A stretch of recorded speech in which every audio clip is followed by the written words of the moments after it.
today we're going to speak a little bit about giving your voice or giving your mission a voice and how to support your overall mission through different messaging, types of tone, different mediums, and audience targeting.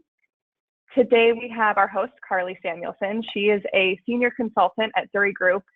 She is the brains behind so many successful events and programs and has worked with so many nonprofits from the local level to the national level. She's been an essential strategic role in the growth of some of the most well-known nonprofits, including the Leukemia and Lymphoma Society, Heifer International, and American Cancer Society. My name is Margaret Bach, and I am the Director of Digital Services here at Zuri Group. I work alongside Carly and directly with many nonprofits to develop strong and successful campaigns, some of which we'll talk about today. We focus on events and also overall brand awareness.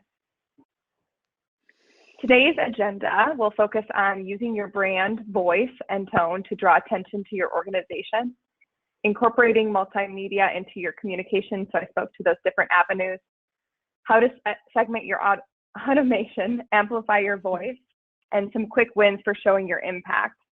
I think what you'll really enjoy about Carly's talk today is how she can really deliver some information and some tips and tricks in an easily digestible way. We do have some specific goals for this session, and we did save some time at the end for QA. So at the end of this, we hope that you feel confident and your voice can be heard in 2020. It's definitely a unique fundraising season, and I think some of the takeaways from today's conversation will support that. We hope you feel excited to bring what you learned today back to your marketing and development teams and motivated to try something new. So I mentioned before that Carly really does deliver some easy to put into action tips and tricks, and I think you'll get some of that today as well. We have some time at the end for QA, and if you have any questions, please feel free to use the chat feature in the webinar, and we'll get those answered at the end of this session. So I'm going to hand it over to Carly for the remainder of this talk, and I'm looking forward to hearing what she has to say.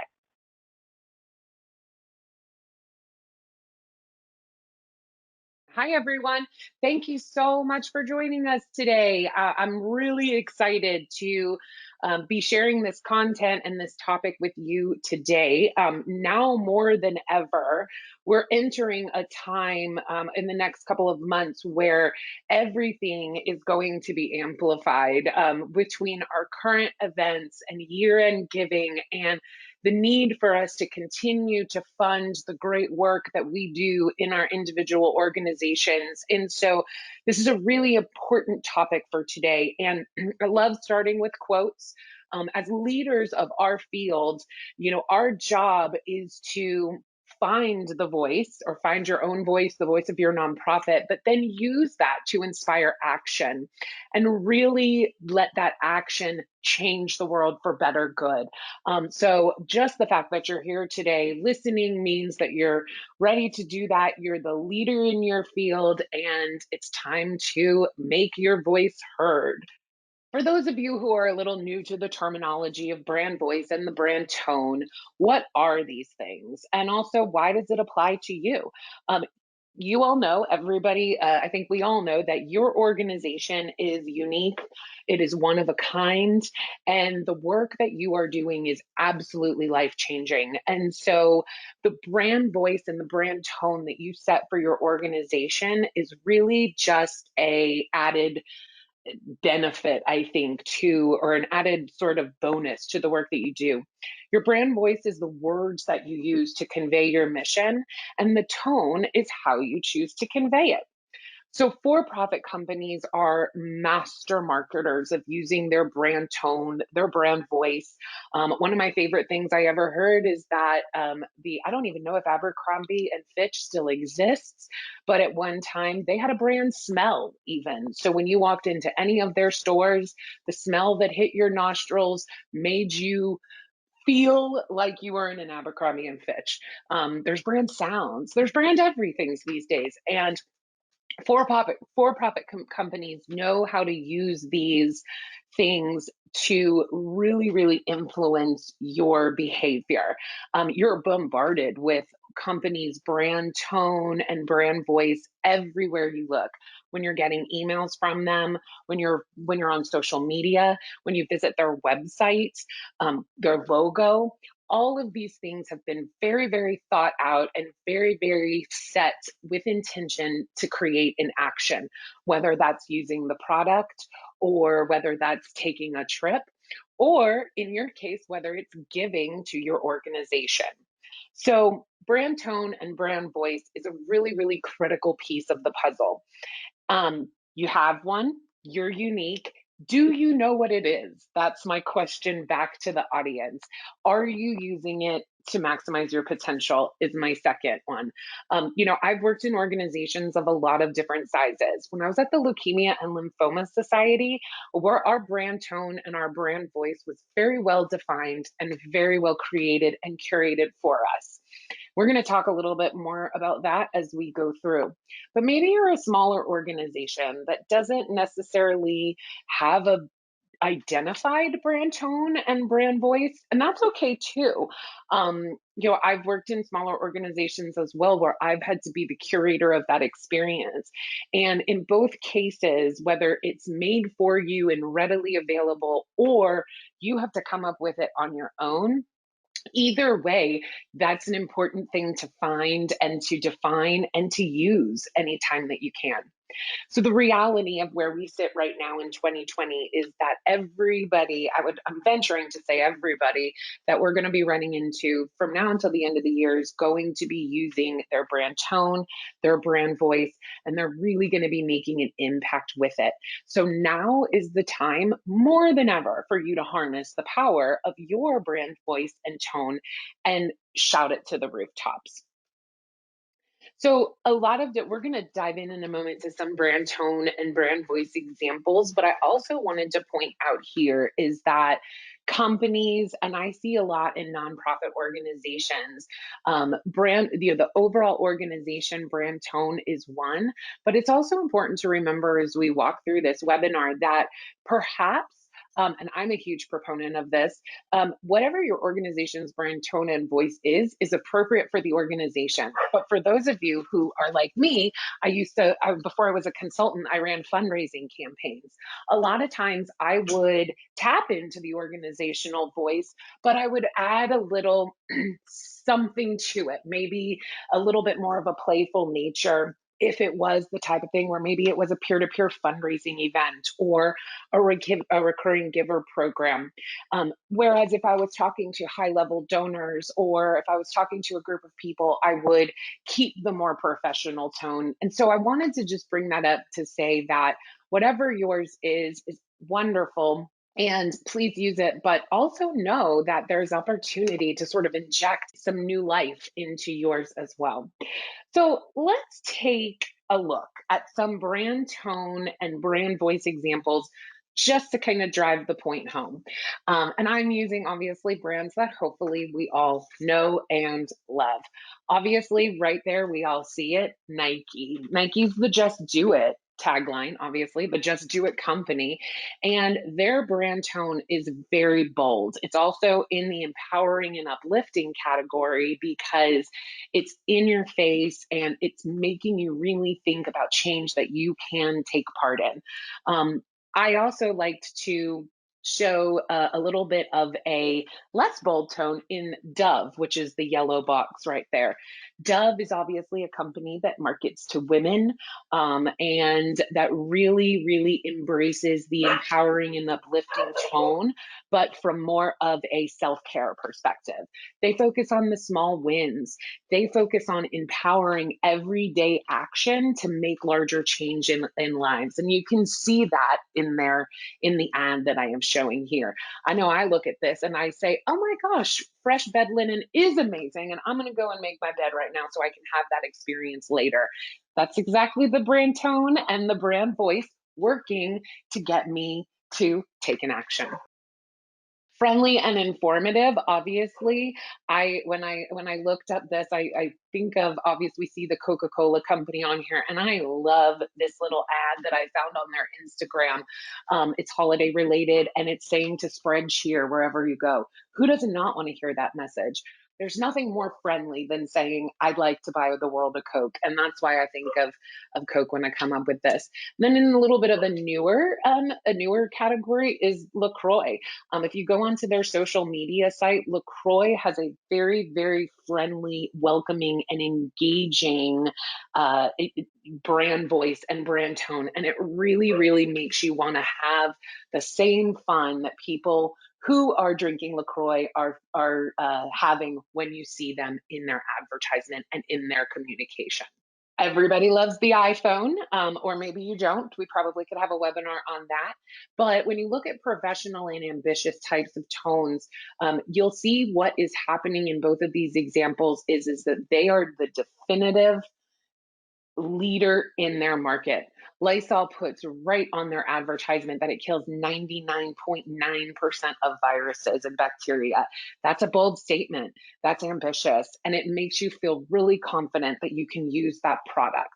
And then obviously we have iPhone here. I've always loved iPhone and Apple in general's brand tone, brand voice. They have a smell in their stores too, FYI.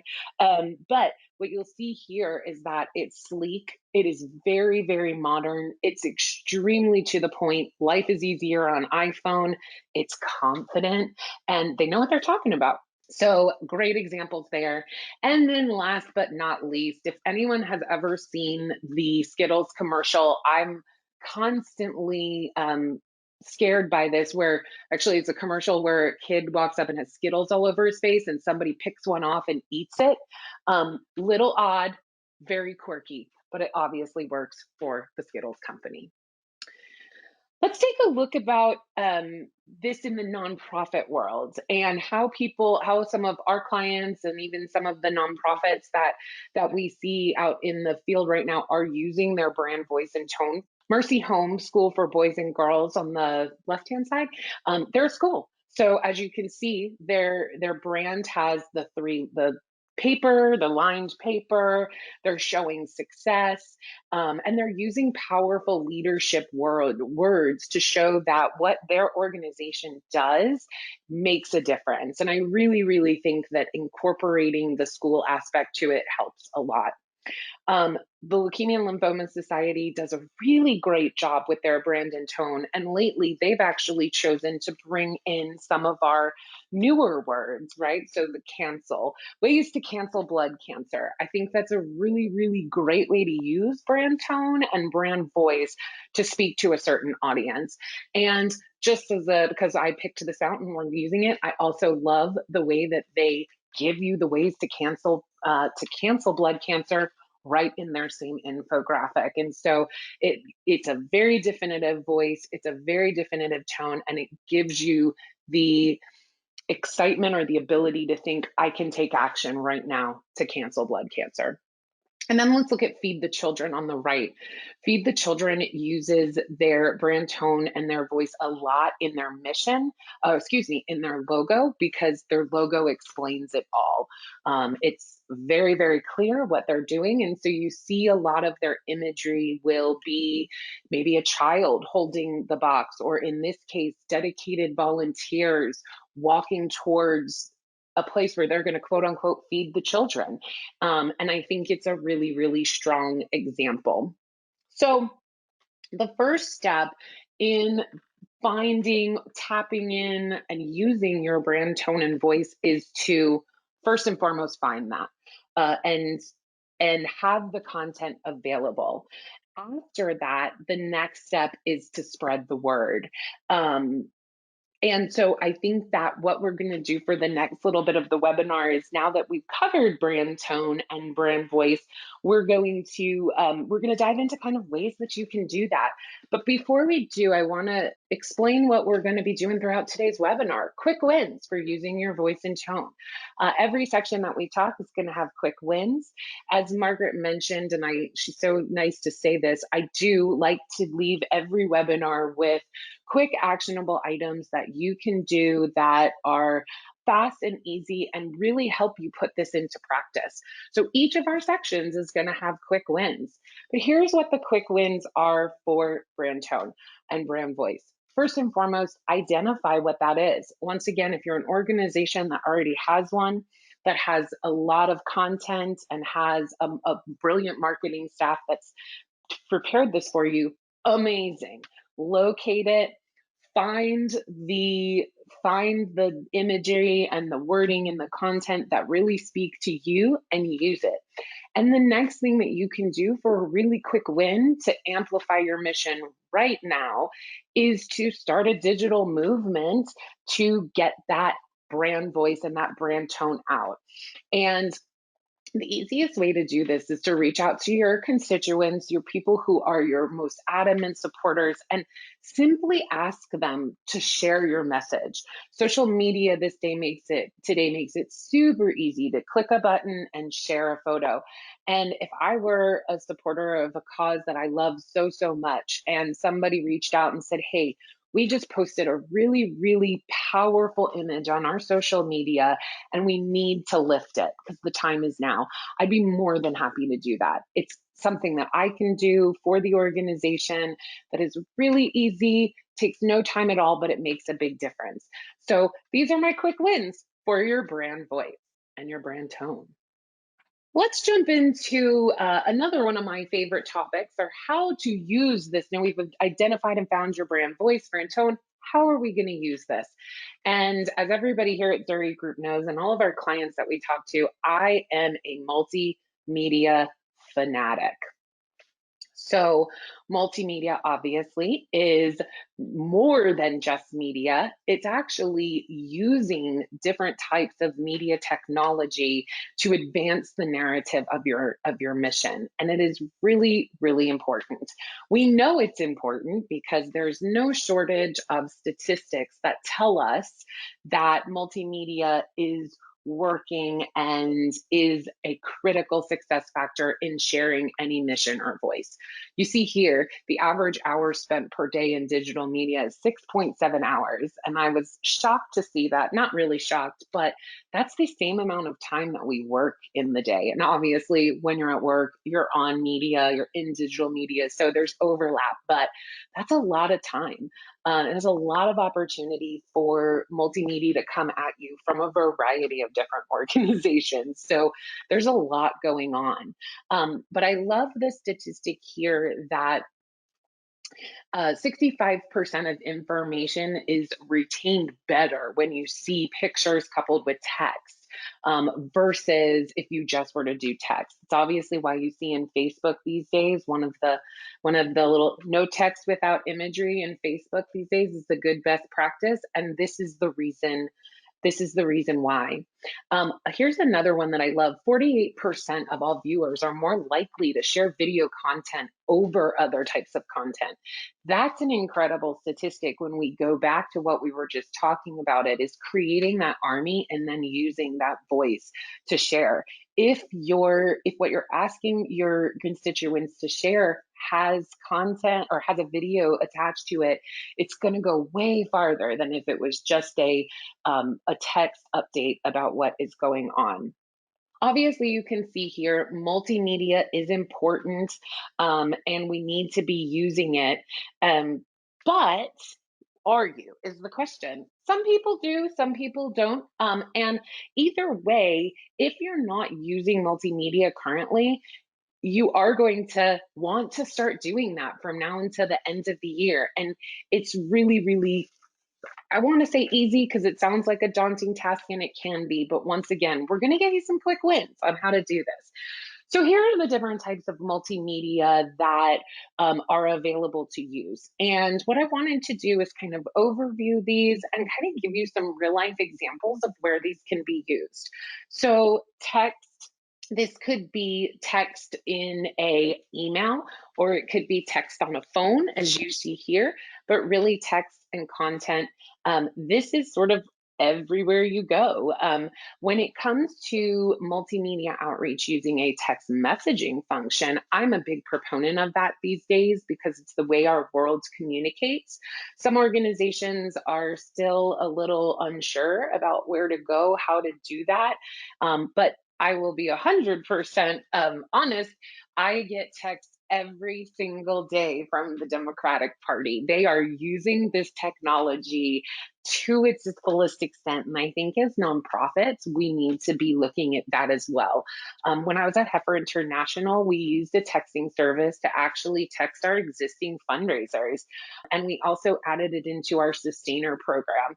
And, it was met with really, really great response, meaning fundraisers that we had tried to reach out to before with other types of multimedia would not interact, but they did in the text function. And so that was a really exciting thing to see. It's growing. It's still something to watch, and I'm hopeful that it'll continue on even more past 2020 and beyond. Audio obviously is a very easy multimedia way to figure it out. But when I saw audio, I think immediately is the fundraising application of this, phone calls.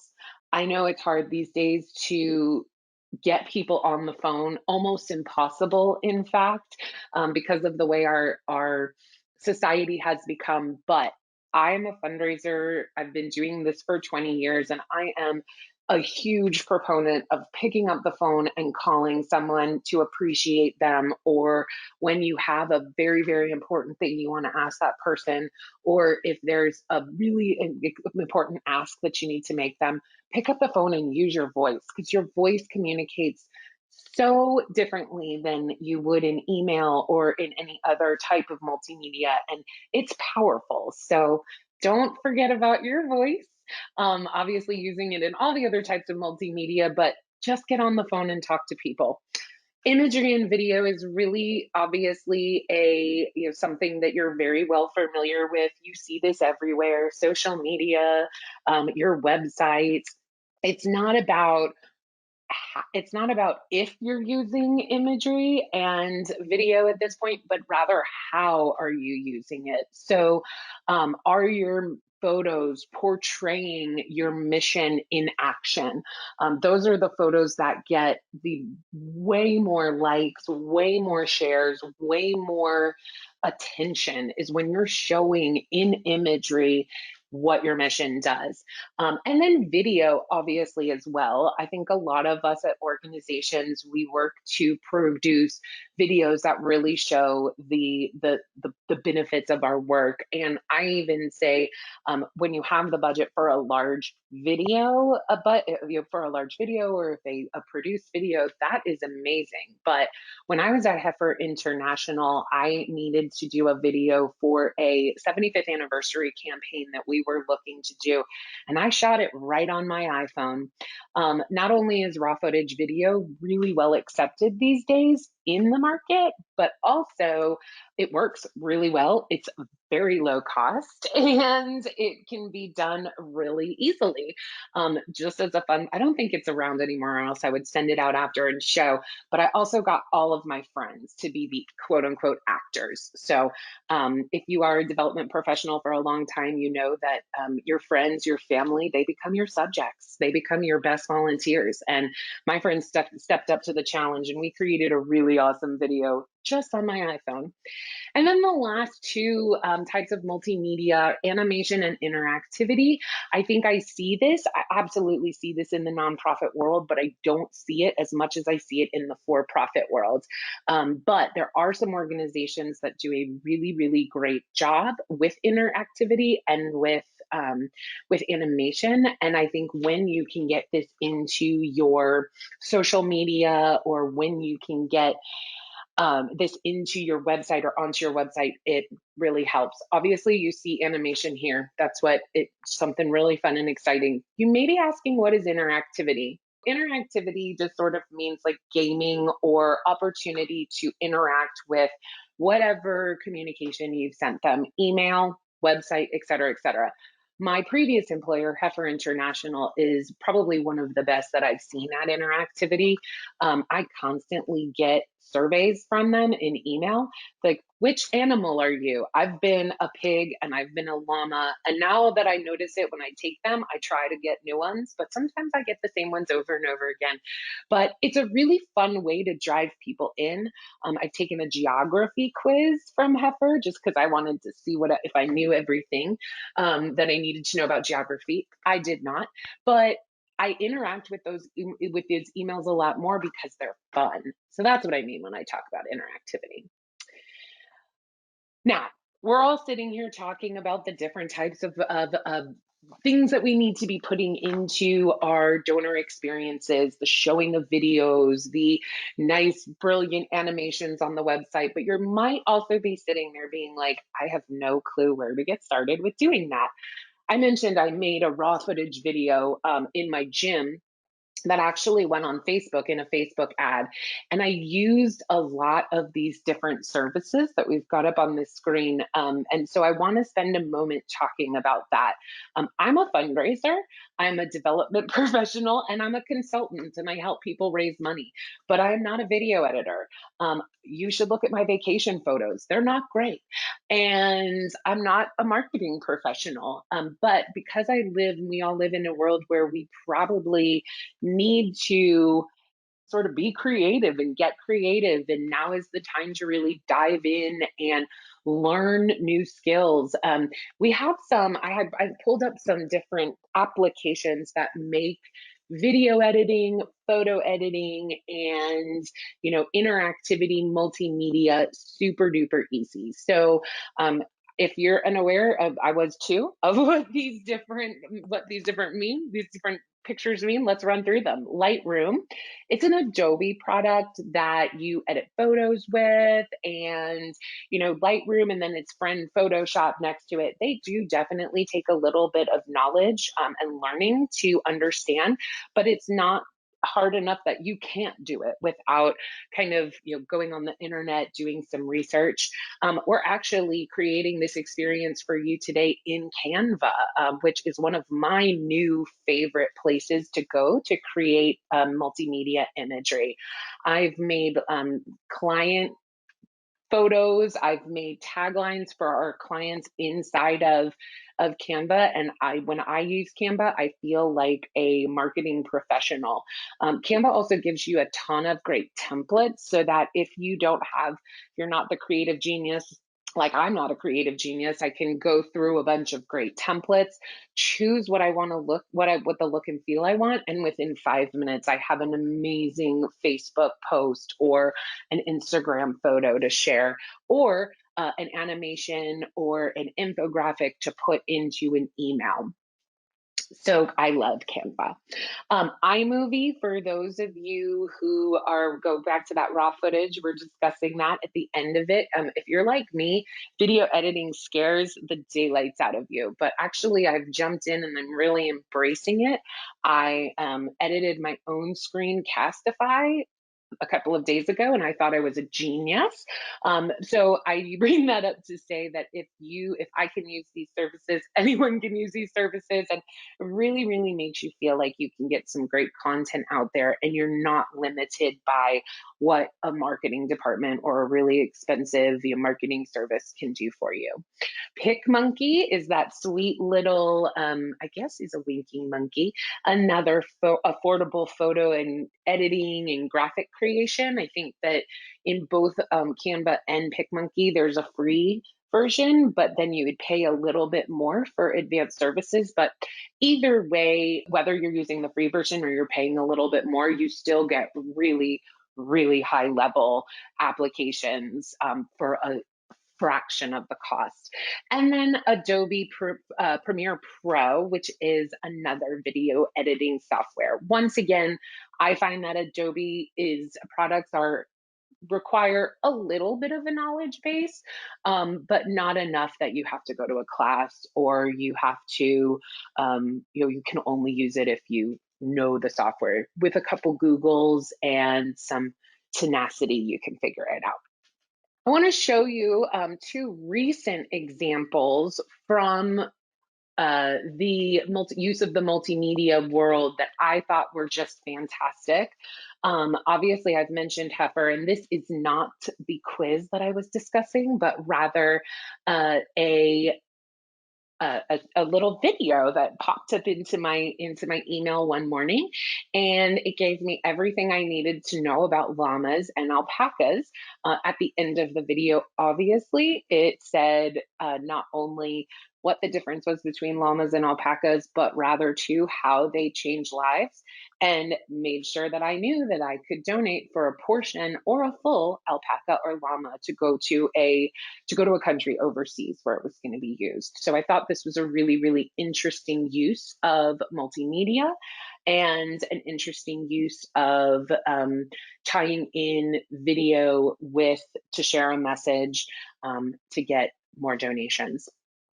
Over here on the right is the celebration for changing lives. And they did something that is quite possibly one of my most favorite things right now, which is embedding a video into email. I imagine, or I see a lot of email content come through Zuri Group, and I think everything that is sent out is obviously wonderful. But when I see an email that goes out without imagery, without multimedia, without a video, it always hurts my heart a little bit, because we're in this situation and in this time where we really have to be reaching out to people from every different type of experience. So whether that's going to be a text, or whether that's going to be a video, or whether that's going to be a click here, you want that excitement, you want people to keep going. And so videos in emails right now are one of my very, very favorite things.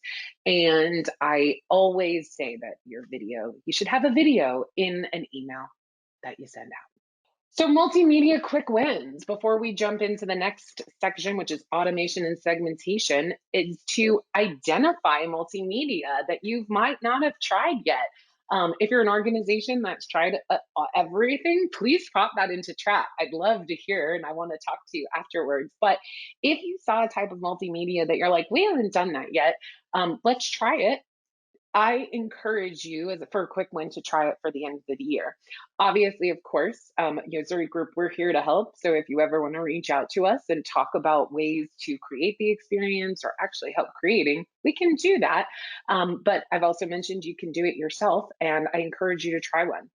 I also say create a survey to pull your audience, because right now is a really, really great time to engage your audience in action. Come back to us, tell us what you think and feel. A lot of people want to say what they think and feel these days, so give them the opportunity to do that. Whether your survey is about a past event or just in general about, kind of the work you're doing right now in 2020, or maybe just a tongue-in-cheek fun survey to gather information, do that and let your audience see and play in there and see what you come out. And then choose your favorite multimedia platform option and take it for a spin.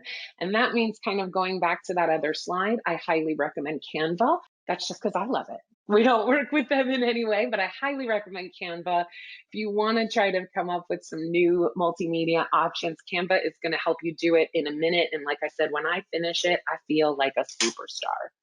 All right, segmentation and automation, your new best friends. So I love this sweet little quote: fundraising is the gentle art of teaching the joy of giving. And it really popped out for me in this section because it reminds me of when I was in college and the way that I liked to learn. So I went to a large school. I went to University of Maryland, and we had a lot of different class sizes. Sometimes I was in a really large room where I saw the professor from a really far, far, far away point. And I learned, but it was a different type of a learning experience. Then I would go into my smaller group classes where we had more interaction, where the teacher was closer to me, where I could actually use my voice to help the conversation. And that was another learning opportunity as well. And then think of tutoring too. You always have the opportunity to have somebody who is sitting with you one-on-one. Segmentation and automation, I hope you see a very, very similar, I see the very similar, the way that those two are very similar. So hopefully you do as well. But as a development officer, your job is to really teach the joy of giving and to your community. And segmentation is the way to go about doing that. Segmentation will help you break your constituents into categories based on their previous giving behavior, and then lead them down a path that you curate for them based on their response. So once again, we know segmentation works. But I need to show you why and how. So here are some great statistics on segmentation. I always point to the middle one. Personalized emails increase click-through rates by 14% and a conversion of 10%. That is literally just the addition of the name at the beginning of the email, which is quite exciting to see. And as you can also see from some of these statistics, 76% of companies that implement a marketing automation get a return on their investment within the first year. So if it's working in the for-profit world, it can absolutely work in the nonprofit world as well. So when I think about communication and segmentation, I also think of this incredible database configuration analogy, the one to many, one to few, one to one. It obviously lives in marketing as well, but it is when you are building your database, how everything talks to each other. So I thought that was a fun little tie-in. So whatever type of communication you choose, I am a firm believer that all of these different types of communication need to be in your plan. Obviously, just as you can see, one to many is you to the entire group. One to few is you to a specific segment of your audience, which we'll talk more in a second. And then one to one is that every day. So, what are the differences of these types of communications? But more so, where are they used? Let's spend a second talking about that. One to many communication, in my opinion, is easily the easiest form of communication. It is the least personal as well.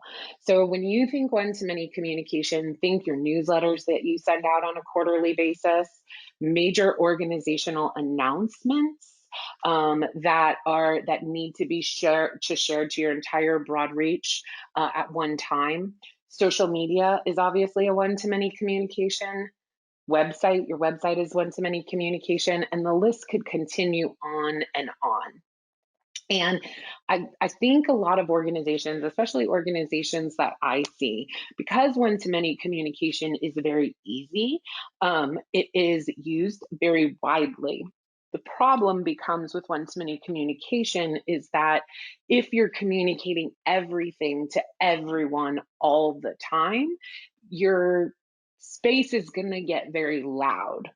Whereas the other two types of communication, one to few and one to one, give you an opportunity to really point more towards people who are more likely to take actions. Why I like these types a little bit better. So one to few communication is my favorite type of communication. And I'll give you a real life example of that in a minute with something that I did at Heifer International. But one to few communication allows you to add a little bit more personalization. I am constantly working with our clients on segmentation and really encouraging that, because one to few communication is a little bit more labor intensive, meaning you have to do the segmentation, you have to kind of get it prepared in advance, but the return on investment and on time is going to be way, way more worth your effort. And I'll give you an example. So last year when I was, or no, not last year, when I worked at Heifer International, whenever that was, we had a peer-to-peer campaign for holiday giving, and our donor list was quite stale. And what I meant by that was it was the same group of people fundraising over and over again, and they weren't interacting with us the way we needed them to. So instead of the program itself was very, very well put together. It was clearly an issue with audience listening or being heard. So we segmented one to few. We kept all of our emails mostly the same, except we just changed a few paragraphs at the top, which really made the audience of the few feel connected. For us, it was church groups. So we used church groups, and we catered the messaging directly to church groups. And that campaign that year over year, not only did we raise more money, about 20% more at the end of it, but we saw a resurgence in our population just because we segmented to them, just because we talked directly to them. Yes, it would have been easier to just do a one-to-many email to all of our constituents at one time, but we weren't going to get the lift we need. When we went to one-to-few, it popped and it worked. And then one-to-one communication is obviously is something that everybody should know about and everybody knows about. Just single donor change maker reaching out. I have been, like I said, I've mentioned I've been a fundraiser for 25 years, and I started in the relationship management world of fundraising, and it was my job to one-on-one talk to donors, and I loved it. So I'm still a huge proponent of this. I know it's harder. And I know that, again, in today's world, people are so inundated with information and inundated with being on their phones. And it's really, really hard to connect on a personal level. But for an audience or for in your nonprofit, there are definitely people who would benefit from one-to-one stewardship. So obviously not right now, but in-person meetings are great one-on-one opportunities. Most of major giving, if you're a major gift officer, you're doing that one-on-one or the one-to-few communication type. But I'm a huge fan of DIY fundraisers getting that one-to-one communication as well, because once they sign on to fundraise for you, they are going to make a change within your organization. They're going to raise funds, and likely they're going to raise more funds than they would give themselves. So that special attention and that special care and that special communication is so, so important. So there's a place for each type of communication in your communication plan. Every type of this communication should be in your communication plan. I'm positive it is. But if it's not, this is a great opportunity here to inject some new ways to talk and amplify your voice. When it comes to segmentation, you decide you want to segment your audience, but you're like, how am I going to do this? Most of segmentation actually lives directly in your CRM as long as you're capturing the right information. So specifically, geographical and demographic information is definitely something that you already have at your fingertips. Things like giving levels, donation dates, past participation in events, or where people live. This is all information that you have just sitting in your CRM, and it is an opportunity for you to engage with a segment. Let me give you a real-time example of this. So let's say you were an organization that needed to raise $10,000 to fund a specific program that was going to happen in your community. And for this community, I'm going to live where I live, which is Austin, Texas. One of the first things that as a fundraiser, I would definitely want to do, and I would do, is look at the segment of the population within my donor database that lives in and around the Austin community. Then I would set a radius around it. So is that radius 5 miles around Austin? Is it 10 miles around Austin? Pull some quick reporting and you get a segmented list of people that live in or around the community that you are going to be raising money to fund. It makes the ask way more easier because it's in your community. It really drives the point home that, hey, you're going to be funding something that's going to help your community today. And it really drives the action. Versus think about if you were to send a one-to-many communication about a program in Austin, somebody in Washington State receives it, maybe they're not as motivated to act on it because it's not their community. So this is a great example of ways to go into your donor database, pull some simple reporting, and get out the segment of people that you wanna talk to. I would do this all the time when I did direct mail for Heifer and at the Leukemia and Lymphoma Society. We were almost always geographically segmented based on where our event was. It's logical and it really does help. But let's talk about these other two, psychographic and behavioral, because you might not have this information in your donor database, and that's totally cool. But luckily, there are a lot of people that do have this information on us. I'm sure everybody has watched, knows the news, knows all of the conversation that's going around about data sharing and what data is collected on the internet. P.S. It's everything. And so there are a lot of ways that you can access your donor database and pull out these psychographical and behavioral segmentations as well.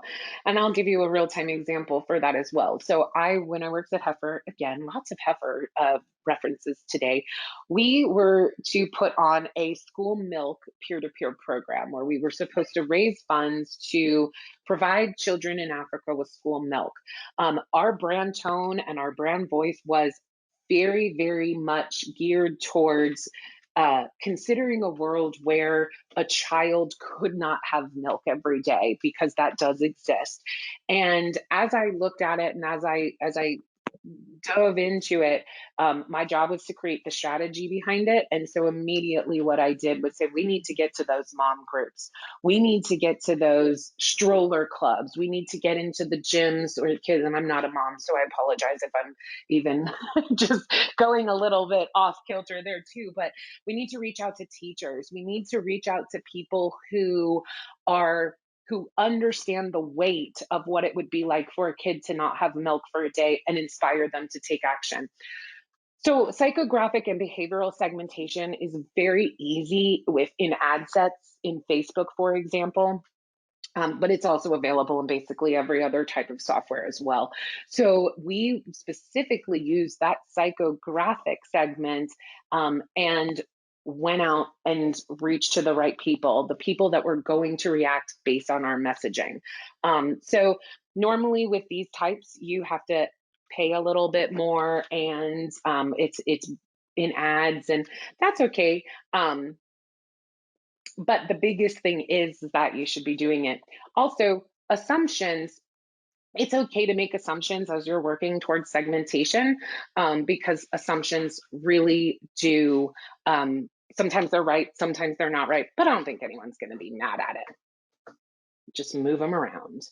So let's quickly talk about automation, because once you've segmented your audience, the next thing you can do is build an automated journey for your segments.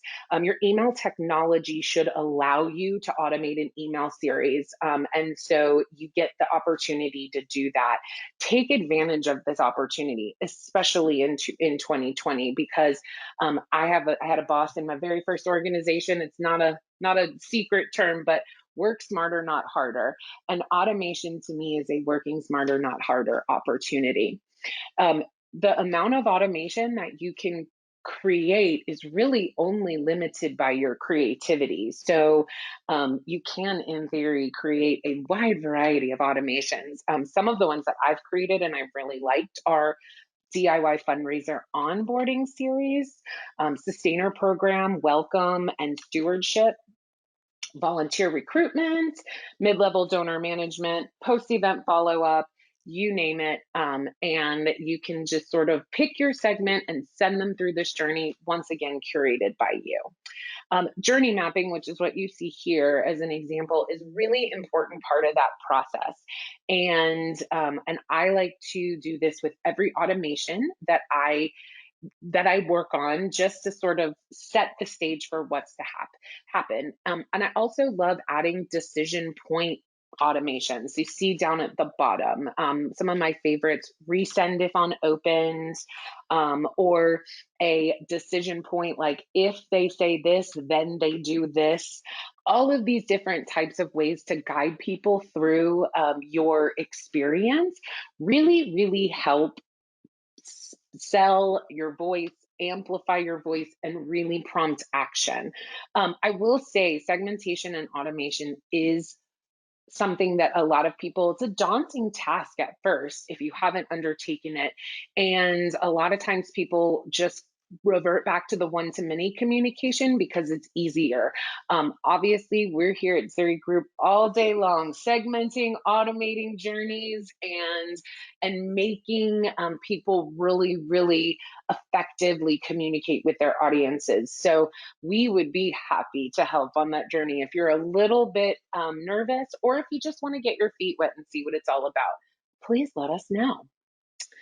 So quick wins for segmentation and automation. Identify a donor segment to use in one to few. I have chose a bunch or a few here for you: peer-to-peer fundraisers or past peer-to-peer fundraisers, lapsed donors, new donors. Those are some of the ones that I love, but you can go to anyone. If you have an existing ad set, why don't you try to add a psychographical or a psychological segment onto it? When I worked at the Leukemia and Lymphoma Society, we were looking for runners. And so I applied that segment to everything that I did. I needed you to be a runner. Or before the days of the internet, when we actually used magazine people, I wanted everybody that subscribed to Runner's World. For those of you who've been fundraisers for a long time and know what life was like before Facebook ads. And then map out an automated series to implement, even if it's just one, and even if it's just 2 emails. Go ahead and map that out. Take it for a test drive, see how it works, and then check your rates on your open rates and your click-through rates. We have one last section, and I see we're getting close to time, so we are going to go through it quickly. Showing off your success. Ordinary people with commitment can make an extraordinary impact on the world. And I love this because this reminds me of every single donor that you have in your donor database, whether they're giving $10,000 or $10. They have an extraordinary impact on your mission, and you want to share this. You're never going to hear me say that an infographic is not useful because I am a huge fan of infographics. I think an infographic is the easiest way to sum up your work in one quick, succinct look and feel and send it out everywhere. Social media, email, put it on your website. I would say the more infographics, the better when it comes to showing your worth. Here's why. Infographics receive 3 times more shares than any other type of content on social media. They are a really, really fast, quick, and visual way to get your message across. Everybody remembers the ice bucket challenge in the middle. I love this because it actually showed exactly where all that money was going to. It's bright and colorful, but the content is actually pretty succinct, and it's very, very easy to read. I also like the infographic to the left because it shows the effect of a large group. So again, using that imagery to show that this is a large group of people and we're helping this group of people. And then the one to the, actually the one to the right, I really like because it's school aged. And so you can see it's talking about students. And so they met that group by having imagery that supported students, and it looked like students. Last but not least on this, always be thinking. And I sit on a lot of webinars for 2020, and I have not heard one person not talk about gratitude yet. And so I'm going to do the exact same. Well, I don't know if I said that right, but always be thinking is something that I say all the time, because when you say thank you, the likelihood for another donation increases by 4. And we're working hard to get these donors to give, to get them to come to our organization and to love us. And if you're not thanking them, you are going to miss the boat, especially in 2020, because we're about to enter holiday giving season.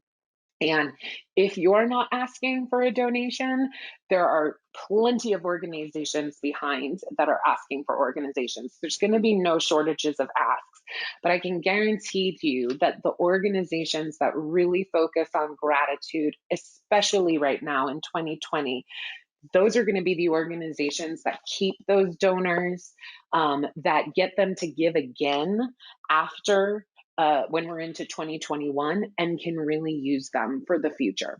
So please, please, please always be thanking. So quick wins. Here we go. I added a little bit of a multimedia in here. I do this a lot on a lot of when I work with our clients here.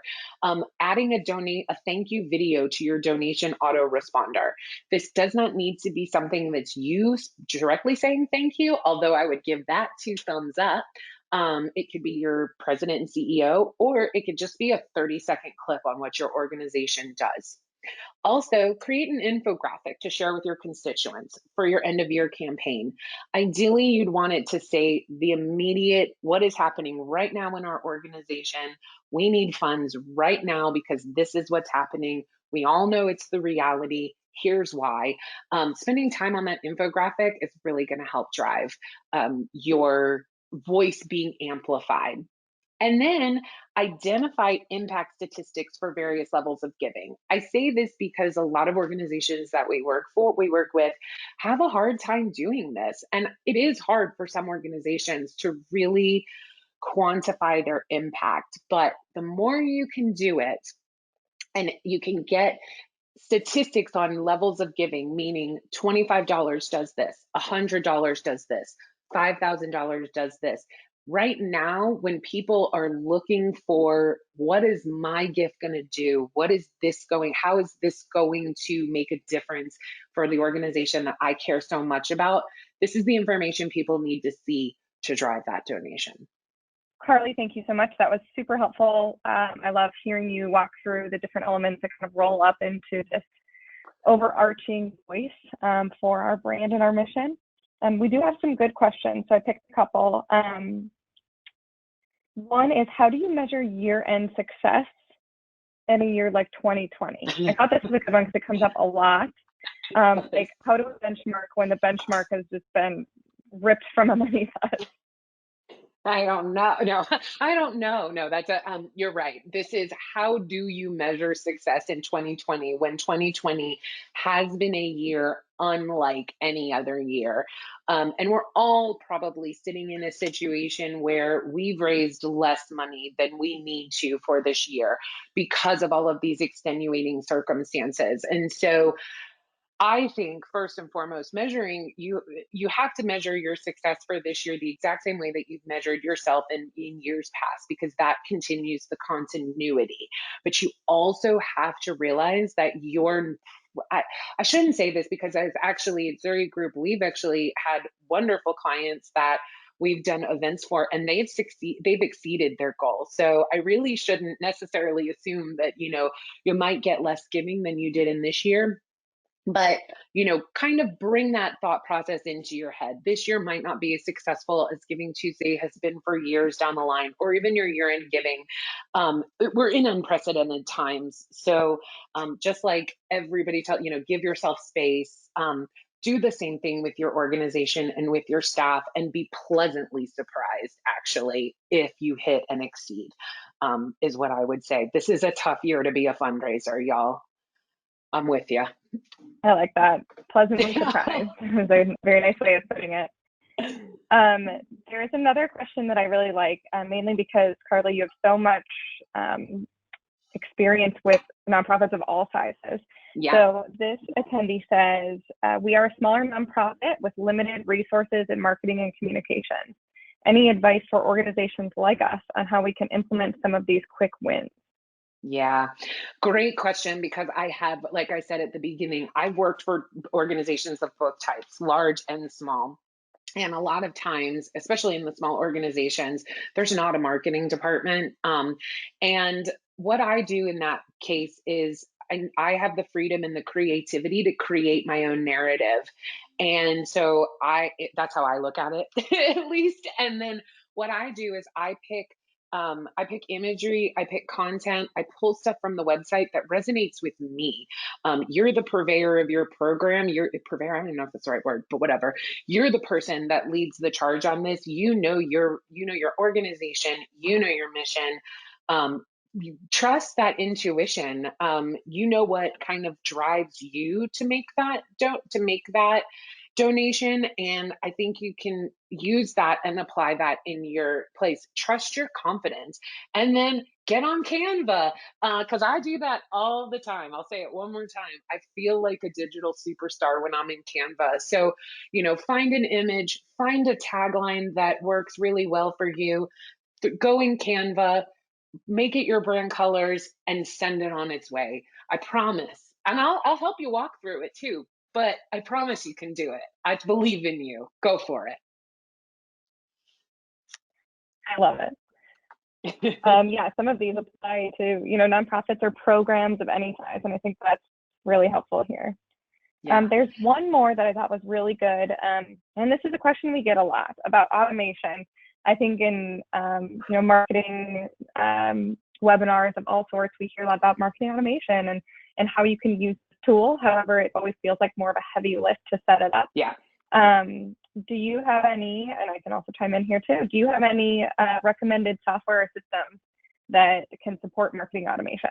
Oh gosh, yes, because most of them can. Margaret, I would love to hear what you. So I'll tell you the ones that I've used is Mailchimp, and I love that automate. I love Mailchimp for automation and segmentation. We also work, at Zuri Group, we're platform agnostic, so we get to see every email software, and Luminate has automation, Engaging Networks has automation, as well. But for a really just like, if nothing else, Mailchimp is great. What about you, Margaret? Yeah, I was going to kind of take one step back. A lot of these programs like Mailchimp and some other systems like Engaging Networks specifically call out marketing automation features, which are great and from my experience are relatively easy to set up. But you can create automated series and marketing automation through systems that don't organically encompass those functions. I'm thinking here, if you were to run different types of queries or schedule mailings to go out based off of certain behaviors within your digital ecosystem, that's kind of achieving the same functionality as something that explicitly focuses on marketing automation would. Awesome. Amazing. Well, hey, I know we're over time. And so what we can do is commit to answering all your questions and sending them out after email or after the call. But I wanted to end today with, just like I said, to do a huge thank you. This is an hour of your time. Everybody is busy. We're in such a world right now where I don't even know, sometimes you can't find an hour of the day to be a part of this. So thank you so much. Please feel free to reach out to me at any time, Carly@zurigroup.com. And we really appreciate this, and good luck. I will be watching everybody's voice tone, and I will be cheering for you as you amplify your mission throughout the rest of 2020. So thanks, everybody. Have a great day. Thanks, everyone. Thanks, Carly.